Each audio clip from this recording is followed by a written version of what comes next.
ثانیہ نوشکی تراکچا سرمندی کراچیا زیر علاج یک دیگر ٹپی ویران بیتگی مردمانی کچا اجتہادہ سربتر 19 سال حبیب اللہ کراچی اسپتال زیر علاج بیتا جانبی بھی بلوچستان ضلع نوشکی 28 اپریل افسوسناک تراک کی ویل پیشتا یک آئل ٹینکر آستگ گچا تراک بوتا ثانیہ نوشکی 40 مردم ٹپی بوتک جبکہ 24 ٹپی بلوچستان حکومت گہتری علاج واسطہ کراچیا دیم داتگا کراچی میں زیر علاج نوشکی واقعے کا ایک اور زخمی جاں بحق ہوا۔ اس حوالے سے مزید تفصیلات دیجیے گا حیات۔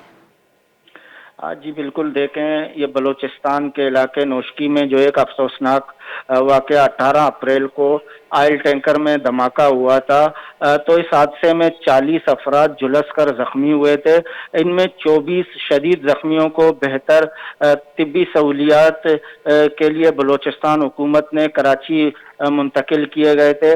آج ایک اور زخمی 19 سالہ حبیب اللہ کراچی کے ایک اسپتال میں دم توڑ گیا۔ اب جاں بحق افراد کی تعداد 18 ہو گئی ہے، جن میں نوجوان اور بچے بھی شامل ہیں۔ اس واقعے میں تمام جاں بحق افراد کی شناخت بھی مکمل ہو گئی ہے۔ جاں بحق افراد کی لاشیں نوشکی روانہ کر دی گئی ہیں۔